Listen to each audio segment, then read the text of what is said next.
Salut à tous! Salut! Alors aujourd'hui on se retrouve pour répondre aux questions qui sont le plus souvent posées sur la page des admissibles. Donc on a répertorié deux catégories, donc principalement sur tout ce qui va être par rapport au logement et après toutes les questions qui reviennent le plus sur votre première année à Audencia. Pour ce qui est du logement, du coup, la plupart des étudiants à Audencia habitent dans le centre-ville parce que c'est plus simple, parce que c'est là où se déroule la plupart de nos soirées et en plus c'est directement desservi par la ligne 2 qui amène directement à Audencia. Du coup, par rapport à votre recherche d'appartement, ce qu'on vous conseille, c'est de passer par des sites directs comme Le Bon Coin ou Se Loger.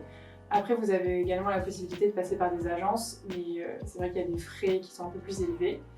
Et ce qui est très pratique, c'est également un groupe Facebook qu'on a avec tous les anciens élèves de l'école ou même ceux qui sont déjà en césure ou à Paris, qui en fait mettent à votre disposition leur appartement. Et c'est un peu un Le Bon Coin entre nous, entre étudiants d'Audencia, et du coup c'est beaucoup plus simple pour trouver un appart.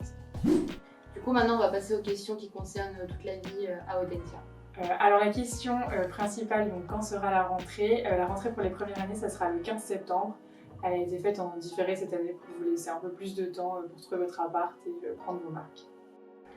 À Audencia, on a beaucoup d'associations, donc on en a 24 au total.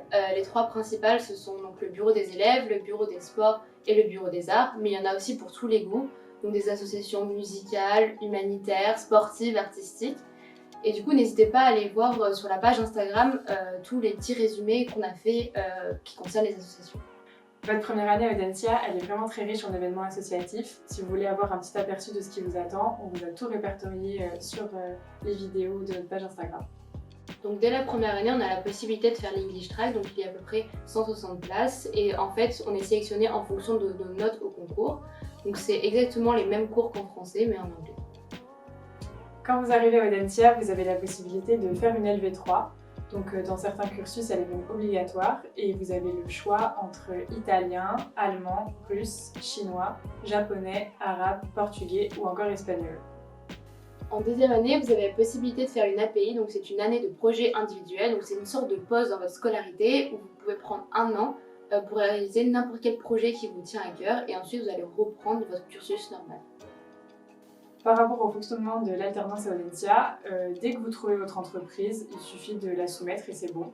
Donc il y a 50 places pour l'alternance et c'est premier arrivé, premier servi. Alors en première année, vous avez le choix entre deux voies, donc la voie English Track et la voie French Track. Comme vous pouvez voir, en English Track, vous avez le choix entre le GMT qu'on va vous expliquer ou le choix de parcours qui est couplé avec une LV3. Pour ce qui est du French Track, vous avez le choix cette fois-ci entre un double diplôme ou toujours pareil, un parcours plus une LV3. Donc pour ce qui est des parcours, n'hésitez pas à mettre pause pour voir tous les différents enseignements qui sont proposés. Donc vous avez tout d'abord les parcours géographiques. Ensuite vous avez les parcours thématiques.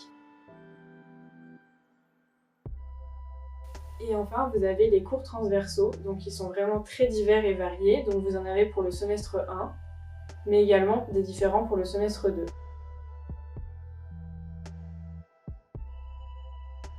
Comme on a pu vous l'évoquer il y a quelques instants, la nouveauté cette année pour les premières années, c'est le GMT. Donc c'est un parcours qui consiste à vraiment avoir une dimension internationale et totalement personnalisable. Donc en fait, vous allez faire votre premier semestre à Nantes. Ensuite, au semestre 2, vous avez le choix de partir soit à Madrid, soit à Londres, soit à Munich, soit à Zurich. Et le semestre 3, vous avez la possibilité de le faire soit à New York, soit à Shenzhen. Du coup, cette année, nous sommes 495 dans la promo et avec le Global Mobility Track, il y a 520 places maintenant. Et du coup, ce qui est bien, c'est que c'est vraiment une petite promo et du coup, tout le monde se connaît. Merci à tous de nous avoir écoutés et n'hésitez pas à nous poser des questions supplémentaires via le match Yora Messer et également sur les réseaux sociaux comme Facebook ou Instagram.